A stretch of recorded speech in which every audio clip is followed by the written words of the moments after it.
오늘은 진리 안에 진리로 배우는 영적 지도력 9번째 시간입니다. 그래서 소제목으로 다윗의 중심은 온유함과 충성에 있습니다 라는 제목으로 하나님 말씀 받겠습니다. 다윗의 중심은 온유함과 충성에 있습니다 라는 제목으로 하나님 말씀 받겠습니다. 자, 여러분 사랑과 인사하겠습니다. 주님의 이름으로 사랑합니다. 주님의 이름으로 사랑합니다. 주님의 이름으로 사랑합니다. 자, 그리고 이번에는 또 축복하면서 얘기해 볼까요? 당신은 하나님의 사람입니다. 당신은 하나님의 사람입니다. 네, 여러분들은 하나님의 사람입니다. 여러분 믿으시기 바랍니다. 아멘. 우리는 지난주에 추석 명절로 인해서 엘리사가 세워지는 장면, 그리고 엘리사의 소망이 진짜로 이루어진 일들에 대해서 말씀을 들었어요. 그래서 오늘은요, 다시 한번 영적 지도력 있는 주제를 가지고 우리가 했던 시리즈, 영적 지도력 시리즈를 계속해 나가려고 합니다. 그래서 하나님 말씀 받으려고 하는데요. 여러분, 그러면 우리가 매번 시작할 때마다 여러분들의 질문한 것이 있습니다. 영적 지도력의 중요 요소 두 가지 뭐라고 했죠? 이건 그냥 툭 치고 나와야 되는 거예요. 그렇죠. 사명과 신분입니다. 사명과 신분. 예. 뭐라고요? 두 가지 영적 지도력의 중요 요소 두 가지 뭐? 사명과 신분. 그렇죠. 이게 툭 치고 나와야 돼요. 예. 사명과 신분입니다. 신분과 사명. 예. 예수님이 신분과 사명을 알았으므로 이 모든 세상을 바꾸고 역동적이며 능력 있는 사역을 하셨어요. 그런데 그 역동적이고 능력 있는 사역을 이루시기 위해서 예수님이 하셨던 것이 있었습니다. 우리 지금 복습하는 거예요. 어떻게 했죠? 날마다 어떻게 했어요? 네, 습관적으로 하나님 앞에 머무는 삶을 사셨어요. 그래서 새벽을 깨우셨다가 하면서 우리가 개인적으로 새벽이 어렵다면 하나님께 나아가는, 하나님께 시간을 들여서 하나님 앞에 머무는 삶을 살자라고 여러분들의 권면드리면서 우리 같이 그렇게 살아보자 결단했던 시간이었습니다. 또 이것을 중요하다고 굉장히 말씀을 드렸어요. 그래서 여러분들 꼭 다시 한번 권면합니다. 하나님께 머무시길 바랍니다. 아멘. 그럴 때 하나님은 우리에게 분명하게 말씀하시고 또 우리는 그 머물므로 인해서 하나님 앞에 새 힘을 얻을 수 있는 겁니다. 그런 다음에 사자와 어린 양의 성품을 가지신 예수님에 대해서 얘기했어요. 사람과의 관계에서는 온유하고 겸손하게, 사역에 있어서는 사자와 같이 공의와 진리로 가득하고 명확하게 사역할 수 있었다라고 예수님께서 그러셨다라고 말씀을 드렸어요. 그래서 어린 양의 성품을 가지고 사람과의 관계에서는 온유함과 겸손함, 또 사역에 있어서는 사자와 같은 공의와 진리로 나아가고 있습니다. 그런 후에 예수님 다윗의 중심, 지난번에 온유함에 대해서 말씀드렸어요. 여러분, 온유함이 뭐라 그랬어요? 기억나십니까? 오래 참음? 네, 그것도 맞겠죠? 제가 강조했던 게 있었어요. 부드럽게 오래 참. 네, 그거, 네, 제가 말하는 건 네, 뭐였죠? 그렇죠. 맞아요. 사람에 대해서 다른 것에, 진리가 아닌 것에 대해서 참을 수 있어요. 진리에 대해서, 그러니까, 다시. 그러니까, 사람의 어떠한 것에서는 다 참지만, 오래 참지만, 진리에 관해서는 화를 낼 수 있는, 화까지 낼 수 있는 사람. 그것이 온유함이다. 라고 말씀을 드렸어요. 그래서 우리 자신에게는 납작 엎드리고, 사람과의 관계에서는 겸손함, 온유함으로 나눴습니다. 그 예를 들어서 다윗과 모세에 대해서 말씀을 드렸습니다. 그죠? 네. 오랫동안 못 들어서 오랫동안 들어서 이제 오래 시간이 지나가지고 여러분 중요한 부분이 까먹었을까봐 다시 한번 말씀드렸어요. 그래서 다윗의 중심에는 하나님이 있었고 큰형 엘리압은 환경과 사람을 보았다. 그리고 온유함은 진리에 대해서는 화낼 수 있고 자신에 대해서는 방금 얘기했던 납작 엎드려 하나님 앞에 머무는 것이 온유라고 말씀을 드렸어요. 다윗의 중심에 그 온유함에 있어서 진리에 대해서 화낼 수 있었고 그래서 골리앗을 물리칠 수 있었습니다. 다윗과 함께 모세에 대해서 아까 얘기했던 거 말씀드렸고 하나님께서 쓰시는 사람은 바로 이런 사람이다 여러분들에게 말씀을 나눴어요.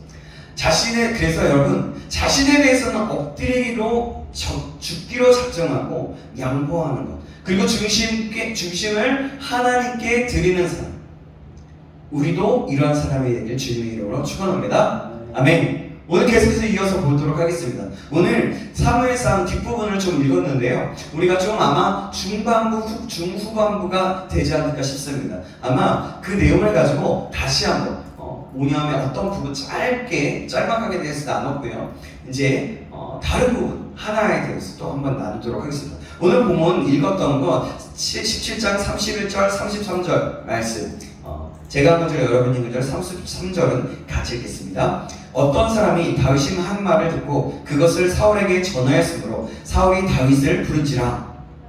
사울에게 말하되 그로 말미암아 사람이 낙담하지 말 것이라. 주의 종이 가서 저 블레셋 사람과 싸우리이다 하니. 같이 있습니다. 시작. 사울이 다윗에게 이르되 내가 가서 저 블레셋 사람과 싸울 수 없으리니 너는 소년이요 그는 어려서부터 용사임이니라. 아멘. 여러분, 드디어 이 장면을 보면요, 상상하면서 들으세요. 드디어 다윗의 목적하는 바가 이루어집니다. 다윗은 저 블레셋 사람을 죽이면 어떻게 되는지 사람에게 묻고 다녔잖아요. 그죠? 예, 계속 그랬잖아요. 그죠? 상금에 욕심이 있었던 것도 아니고 상이 무엇인가에 대한 질문이 아니었습니다. 그것은 뭐였냐면 다윗은 자신이 선봉장에 서려고 한 거예요. 선봉장에 서려면요, 먼저 왕의 허락을 맡아야 됩니다. 그런데 왕의 허락을 맡으려면 왕에게 눈에 띄어야 되는 거예요. 그러니까 왕의 눈에 띄려고 자신의 존재를 드러내려고 했던 것입니다. 그러니까 자기라는 존재를 알리기 위해서 사람들에게 이야기하는 거예요. 이거 저 블레셋 사람을 쳐 죽이면 어떻게, 무슨 상을 받습니까? 뭐 어떻게 됩니까? 어떤 상금에 어떤 혜택을 받을 수 있습니까? 라고 계속해서 질문하면서 나갑니다. 그래서 그 말을 하고 다니니까 결국에는 사울 왕의 귀에 들어가게 되는 거예요. 결국 사울 왕이 다른 사람들을 통해서 다윗의 이야기를 듣게 된 겁니다. 어떤 사람이 저 블레셋 사람과 싸움에서 맞서겠다고 이야기했다는 거예요. 여러분, 이때 상황이 어땠을까요? 한번 상상해 보세요. 사울은 어땠을까요? 아무도 선봉장에 나타나는 사람이 아무도 없었어요. 근데 그 선봉장에 어떤 사람이 자꾸 물으면서 나타나겠다, 내가 선봉장에 서겠다라고 이야기하고 있는 거예요.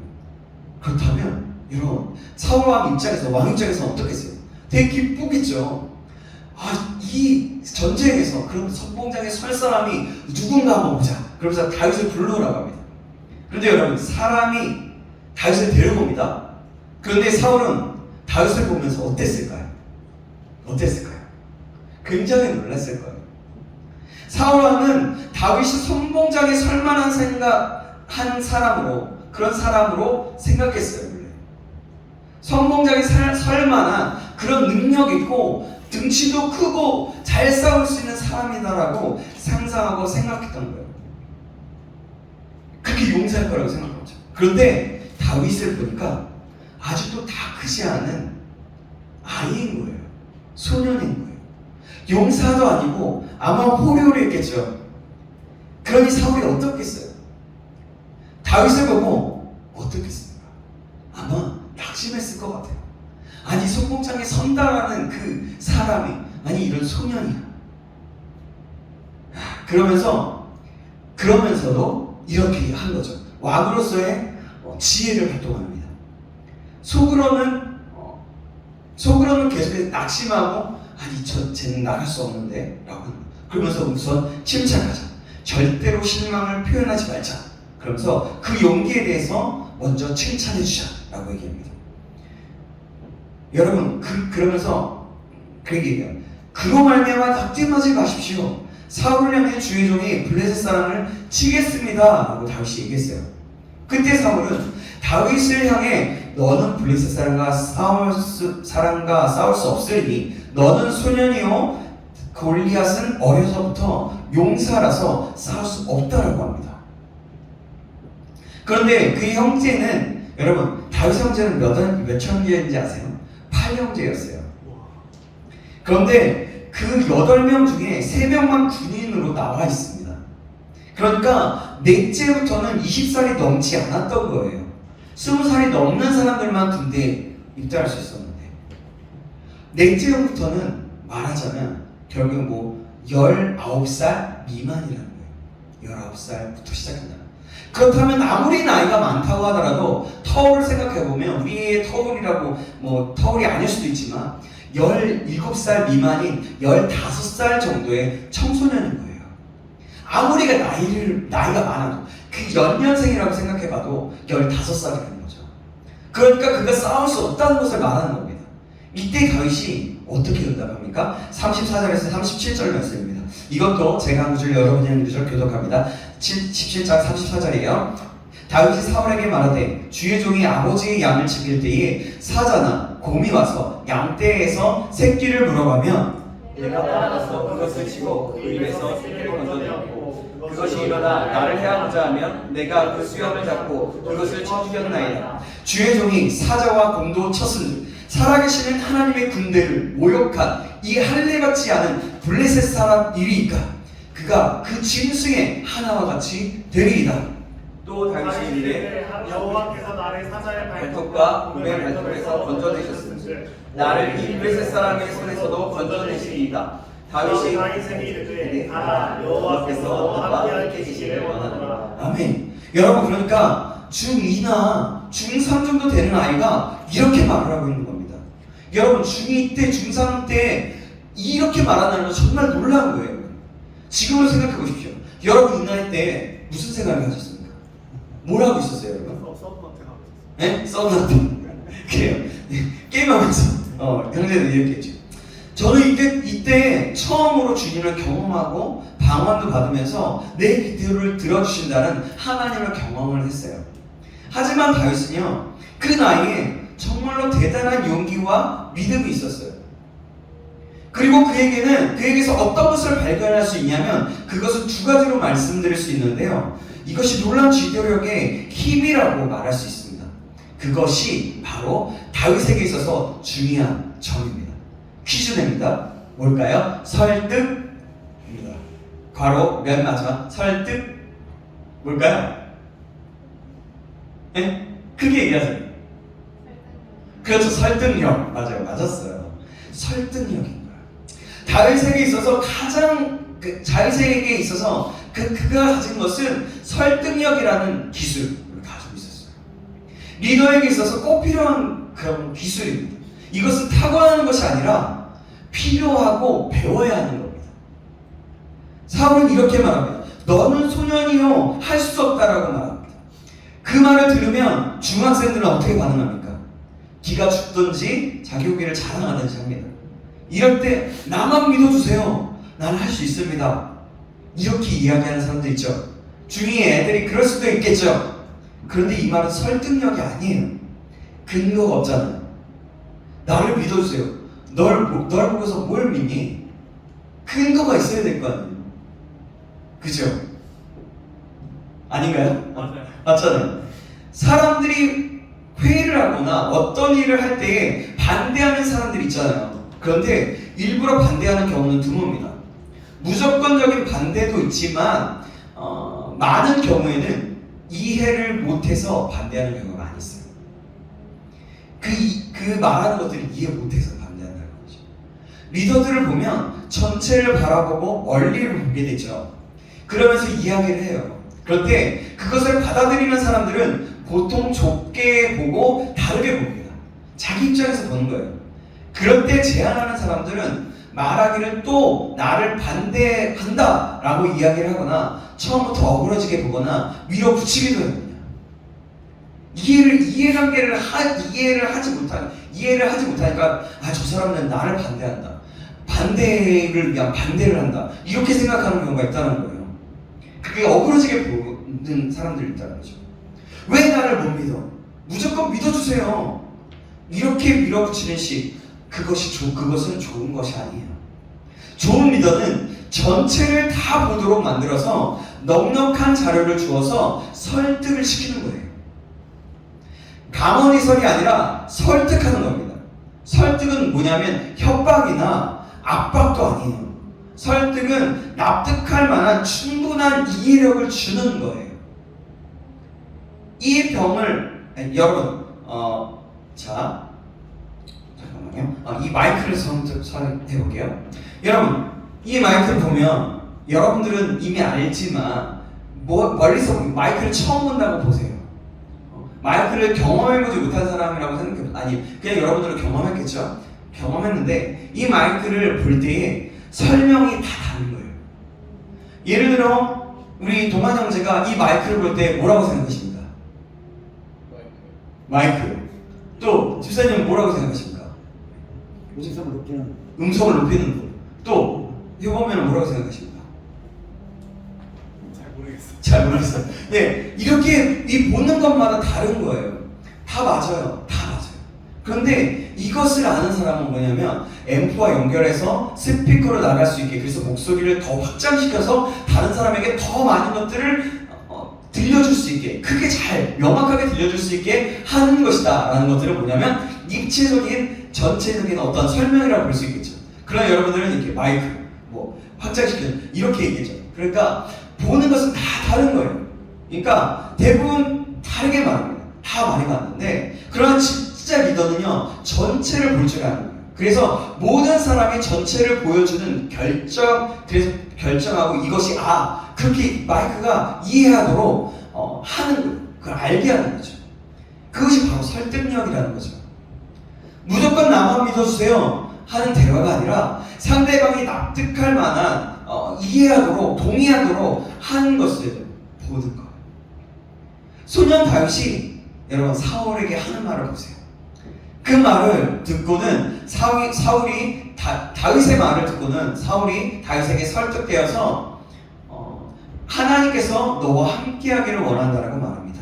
우리 아까 읽었죠. 우리가 34절에서 37절 말씀 우리 다시 한번 보시겠습니다. 같이 한번 읽어볼게요. 자, 제가 34절, 여러분이 34절, 이번에는 제가 35절 읽겠습니다. 시작. 다윗이 사울에게 말하되 주의 종을 아버지 양을 지킬 때에 사사가 거기 와서 양떼에서 새끼를 물어가며 내가 따라가서 그것을 치고 그 입에서 새끼를 건져내고 그것이 일어나 나를 해하고자 하면 내가 그 수염을 잡고 그것을 쳐주겠나이다. 주의 사자와 그것을 지르고 살아계신 하나님의 군대를 모욕한 이 하늘에 받지 않은 블레셋 사람이니까 그가 그 짐승의 하나와 같이 되리. 또 다윗이 이르되 여호와께서 나를 사자의 발톱과 곰의 발톱에서 건져내셨은즉 나를 이 블레셋 사람의 손에서도 건져내시리이다. 사울이 다윗에게 이르되 가라, 여호와께서 너와 함께 계시기를 원하노라. 아멘. 여러분 이것이 다윗의 말이에요. 여러분 정말 놀라운 설득력입니다. 사실의 근거와 경험과 믿음을 가지고서 말하고 있지 않습니까? 짐승만도 못한 저놈의 손에서 하나님이 나를 건져주시지 않겠느냐 하는 분명하고 명확하게 이야기한 겁니다. 자신의 능력에 대해서 말한 것이 아니라 하나님께서 하셨다고 하면서 말하면서 더 확실한 믿음을 준 거예요. 이중으로 사자나 곰에게서나 나를 건지셨고 이런 사실을 이야기하면서 경험을 통해서 말한 거예요. 이것이 굉장히 중요한 겁니다. 이러한 명확하고 분명한 말을 하고 설득력을 가지고 말할 수 있어야 됩니다. 이런 설득력이 있어야 하는 거예요. 우리에게도 이런 설득력이 그래서 필요합니다. 저와 여러분들이 이런 설득력이 있기를 주님의 이름으로 축원합니다. 아멘. 어떤 안건을 제시하고 그 안건을 통과시켜야 할 때 회의를 하거나 납득할 설명을 갖출 필요가 있는 거예요. 다윗은 그런 면에서 탁월한 리더의 모습을 가지고 있었던 겁니다. 이 면에서 다윗의 중심 중에 어떤 면이 나왔을까요? 사자와 곰을 쳐서 죽인 다윗의 용맹함을 말하는 것일까요? 아닙니다. 16절 말씀에서 그러니까 베들레헴에 사무엘이 왔을 때 장로들이 벌벌 떨었어요. 그때 당시 사무엘에 하면 대단한 존재였습니다. 그런데 사무엘은 이새의 집을 주목하여 갑니다. 그리고는 이새의 집에서 아들들을 다 데리고 오라고 말했어요. 그럼 이세의 아들을 다 데려가는 것이 정상적입니다. 그죠? 근데 거기에서 다윗을 뺀 거예요. 장면 기억하세요? 이세 집에 가서 아들을 하는데 다 봤는데 없는 거예요. 하나님이 말씀하신. 근데 아들이 또 있습니까? 또 있냐고 물어봤더니 그때 하나 있는데 양들을 치는 자라고 얘기하는 거죠. 여러분, 여기서 다윗을 뺐다라고 하는 것은 굉장히 막내를 뺐다는 것은 보통 문제가 아닌 거예요. 여러분, 다윗이 빠졌는데 그 이유가 무엇일까요?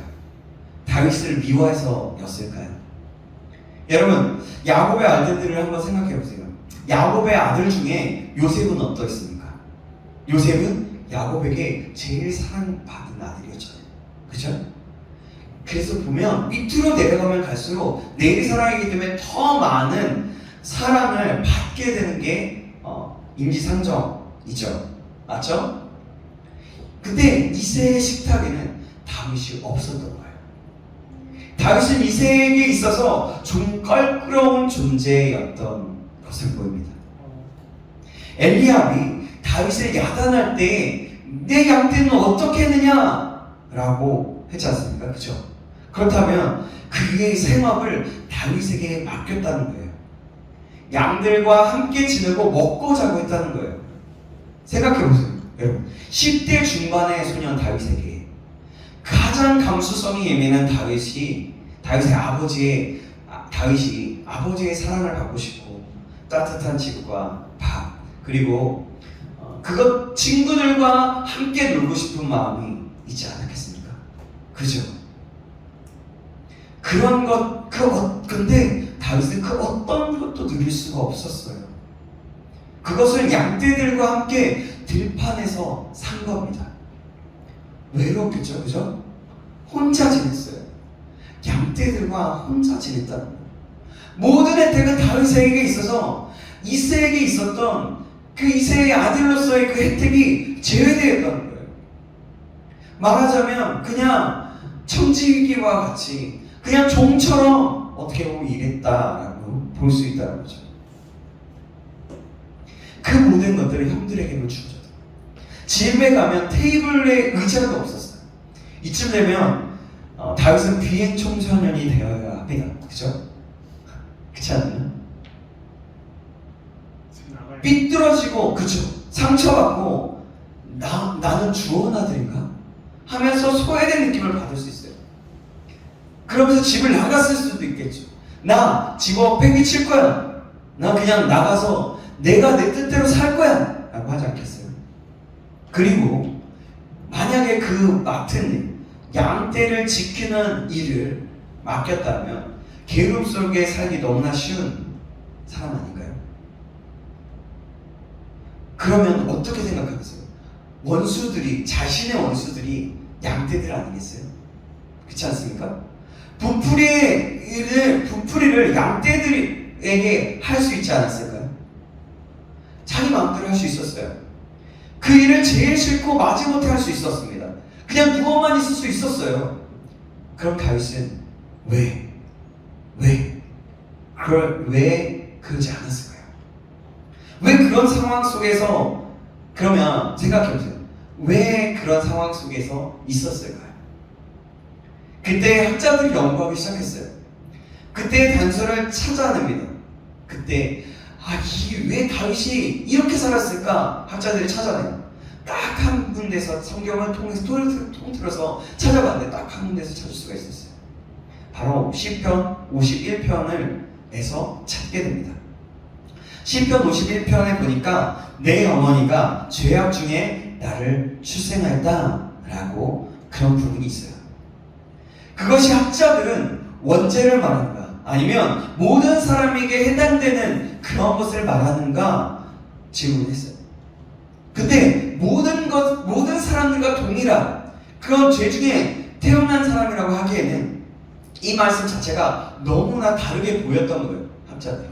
그래서 미루어 짐작해보는 것은 다윗이 뭐냐면 사생아였을 것이다 라고 얘기하는 거예요. 처음 들어보니까 학자들이 그렇게 밝혀내네요. 배다른 자식, 정상적 가정으로 태어나지 않는 아들. 집안에 있기에는 여러 면에서 자연스럽지 못한 아들. 이새가 그 아들을 사랑했다고 할지라도 다른 형제들 사이에 있기에는 쉽지 않은 아들이었을 것이라고 보는 거죠. 내 어머니가 죄악 중에 나를 출생하였다라는 그 구절을 보면서 말이죠. 성경에는 그런 아들들이 많이 있어요. 그래서 이렇게 이것을 유력하게 보는 겁니다. 흡자들이. 그래서 여러분들에게 소개하는 거예요. 여러분, 이런 환경에 자라난 사람들 한번 생각해 보십시오. 어떻습니까? 쉽지 않아요. 그죠? 여러분, 다윗에 비하면 우리는 어떻습니까? 그래도 너무나 좋은 환경에서 자라난 사람들 아닙니까? 그죠? 그렇다면 우리가 살 때 어떻게 해야 될까요? 우리 젊은이들이 살 때 어떻게 해야 될까요? 신세를 탓하면서 살 수 있을까요? 이 시대를 탓하며 살 수 있을까요? 내 가정을 어떻게 봐야 할까요?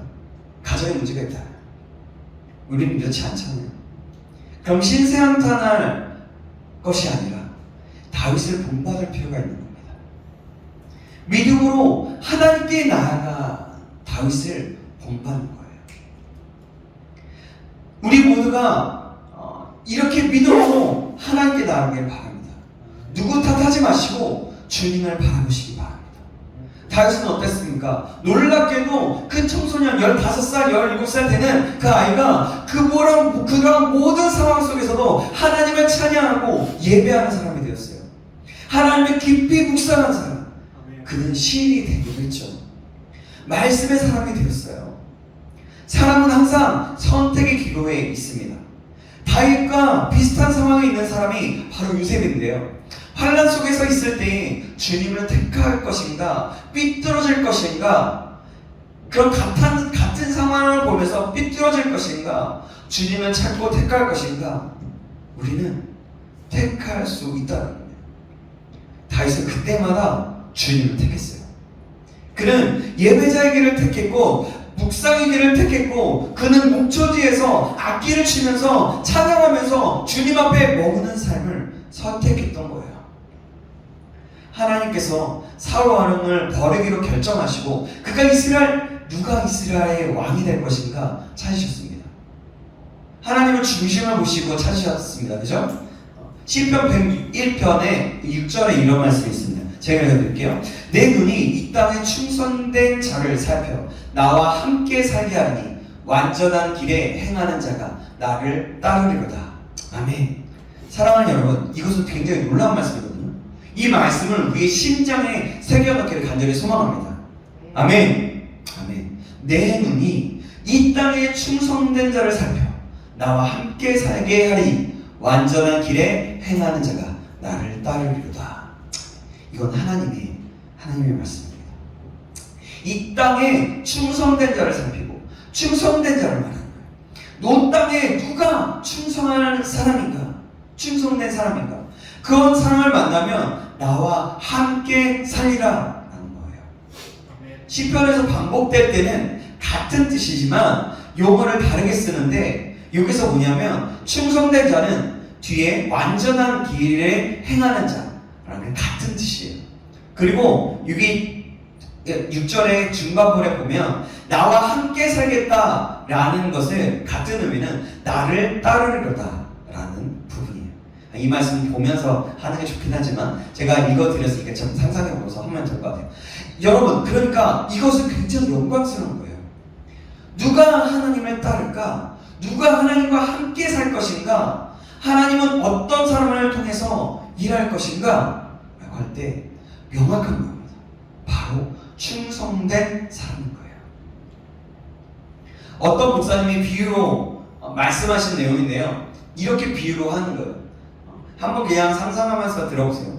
하나님이 이스라엘의 새 왕을 찾고 계시는 것을 이렇게 상상해 보았다면 하나님께서 누구를 왕으로 살까 하면서 찾아다니는데 찾아보니까 여러 것을 보고 계시는데 아니 저 구석 저기 아주 엘리트들 좋은 사람들도 다 봤는데 없는 거예요.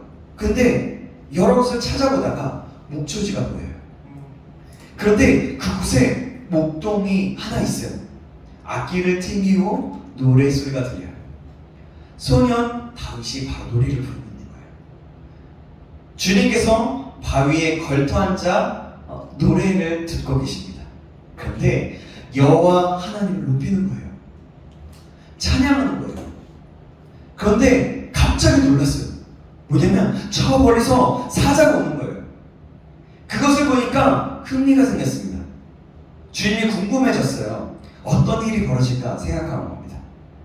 사자는 사냥할 때 어떻습니까, 여러분? 어떻죠? 틈을 보다가 기회를 보면서 기회를 잡으면 달려가죠. 그러면서 와서는 가장 어리버리한 새끼를 낚아채러 갑니다. 그러면서 다윗에게 사자가 말하는 거예요. 어린 양 한 마리 가져간다? 맞지? 그때 자신의 목숨을 부지하기 위해서든 그냥 어린 양 한 마리니까 내버려 둘 수도 있었어요. 그런데 사자가 그렇게 할 때에 다윗이 사자에게 어린 양을 던져버리는 것이 아니라 안 돼! 어린 양 한 마리를 찾으려고 자신의 목숨을 바쳐가면서 아버지가 맡긴 양 그 한 마리를 잃지 않으려고 쫓아가는 거예요. 사자나 곰이 올 때 그런 겁니다. 목숨을 다해서 잡아가는 사자의 입에서 어린 양을 빼옵니다.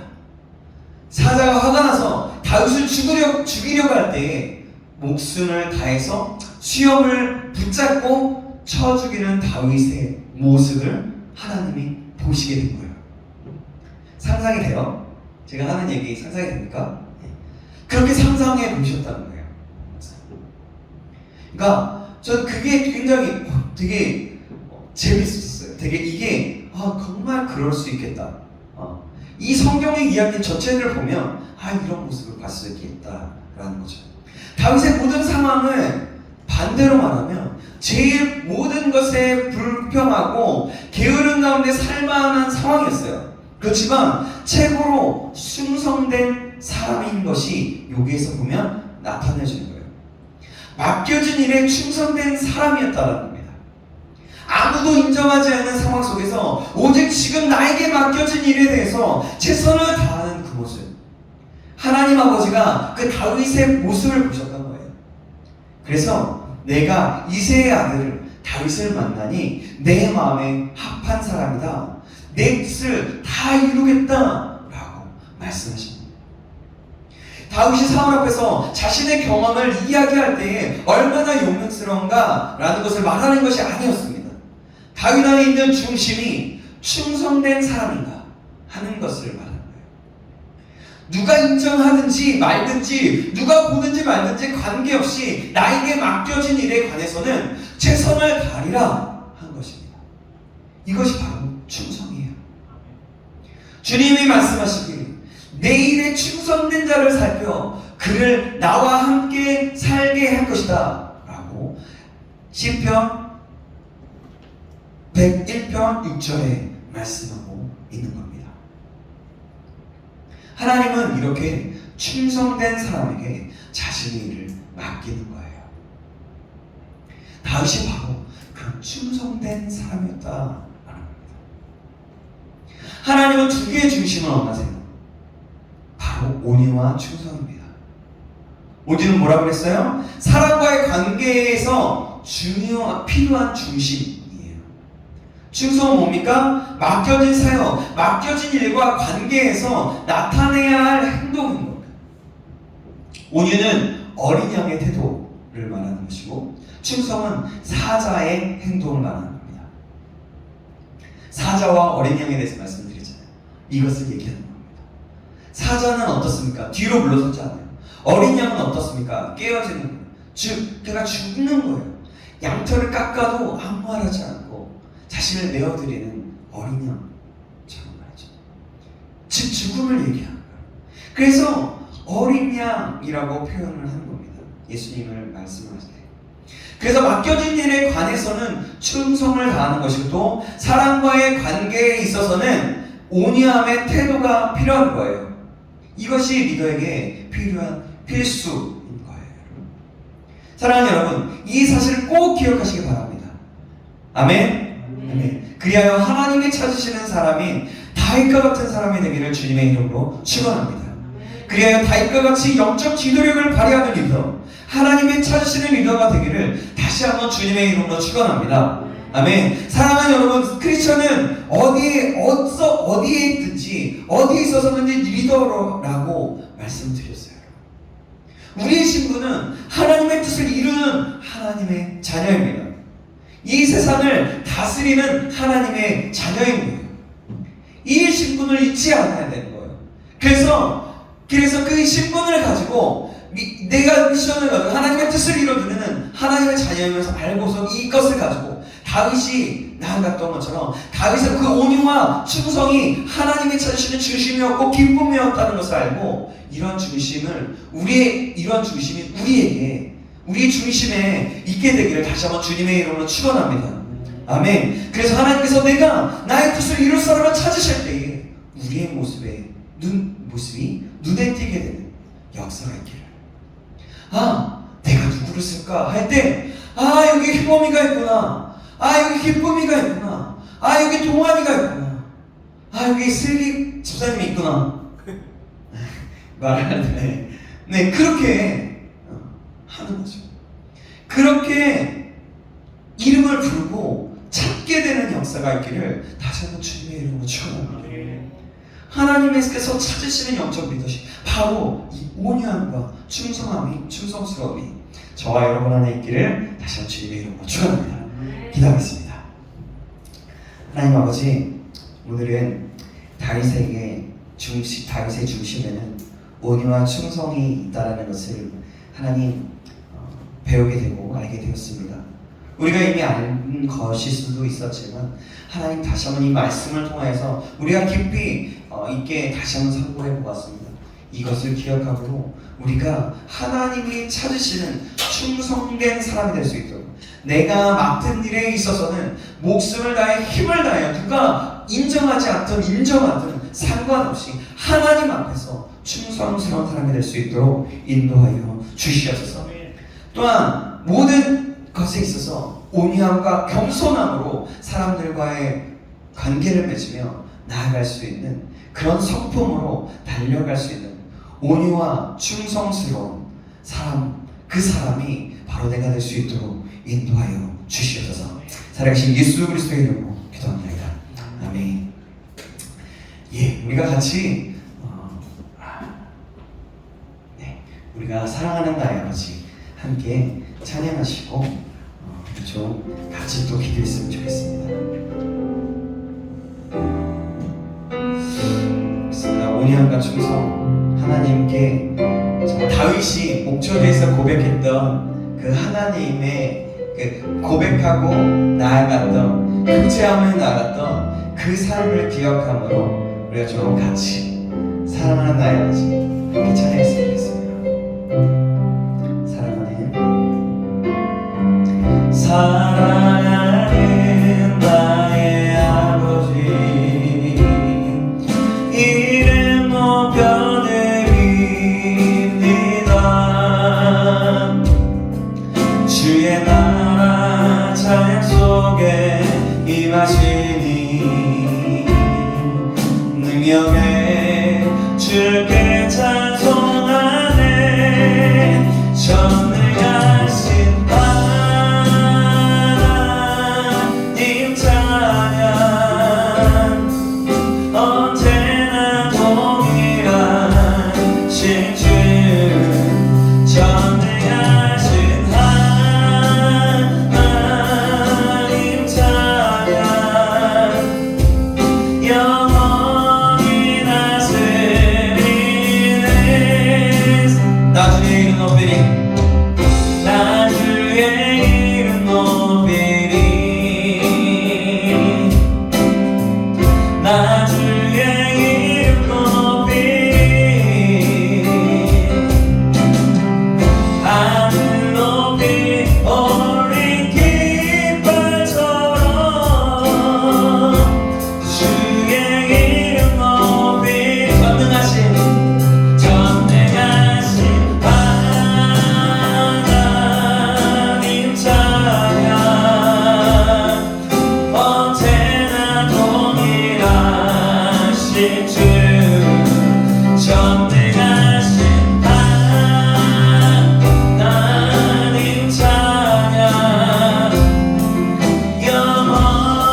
고백들이 나옵니다. 그래요. 원수를 무너뜨리고 막 욕하면서도 찬양을 불렀지만 대부분 마지막에는 하나님을 높이며 찬양하는 모습이었습니다. 우리가 그 모습을 기억하며 나갔으면 좋겠습니다. 내가 외롭고 힘들고 엄청난 어려움과 짓눌림과 세상의 문제가 가운데 있다고 할지라도 다윗과 같은 그런 상황에 있다고 할지라도 우리가 다윗을 본받으면서 하나님, 내가 그런 상황에 지가도 나에게 맡겨진 일, 나에게 하시고자 하는 뜻, 그 모든 것들을 다 알아서 충성된 사람, 충성되이 하나님을 높이며 나아갈 수 있는 그런 믿음의 사람 될 수 있도록 인도하여 주시옵소서. 나에게 그런 믿음을 도와여 주시고 믿음을 허락하여 주셔서 우리가 간절한 마음으로 우리가 주님의 마음을 깨뜨리고 드리면서 우리 다 같이 주여 한번 하시고 간절한 마음으로 기도하시겠습니다. 주여, 살아계신 하나님 감사합니다. 하나님, 오늘 말씀을 통해서 다윗의 삶을 다시 한번 돌아봅니다. 다윗의 그 아버지는 청소년, 그 15살, 16살 그 나이임에도 불구하고 아버지 불리하고 아버지는 자기가 목숨을 아버지는 구질 수 없는 그런 청소년, 아버지는 책임을 질 수 없는 그런 상황이 있었음에도 불구하고 믿음을 가지고 하나님을 찬양하기로 결단하며 나아갔습니다.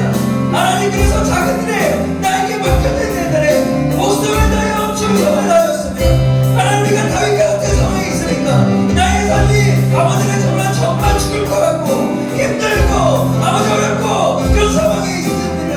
아버지, 그렇다면 그런 일은 다윗을 기억하고 하나님의 충성됨으로 나에게 하시고자 하는 일, 내가 아버지 정말 하나님의 뜻을 어떻게 이루어드릴까 먼저 생각하며 하나님으로 귀한 찬양하며 나갈 수 있는 날 수 있도록 그렇게 충성되이 나갈 수 있는 날 수 있도록 인도하여 주셔서 그러할 때에 하나님께서 그 모습을 보면서 내가 쓰겠다, 내가 여기 있다, 내가 너를 보니 너무나 기쁘다 라고 고백하고 찬양하며 기뻐할 수 있는 사람, 그 사람이 내 기억을 수 있도록 도와주셔서 그뿐만이 아니라 더욱더 내가 하나님께서 인도하여 주심으로 말미암아 그 환경들이 다시 한번 새롭게 되므로 아버지 나아가게 되는 역사 또한 일어날 수 있도록 주여 잡아주시길 간절히 소망합니다. 하나님, 우리에게 그런 믿음과 그런 이구와 그런 일을 더하여 주셔서 살아계신 하나님 간절히 구하오니 주여 잡아주시길 간절히 소망합니다.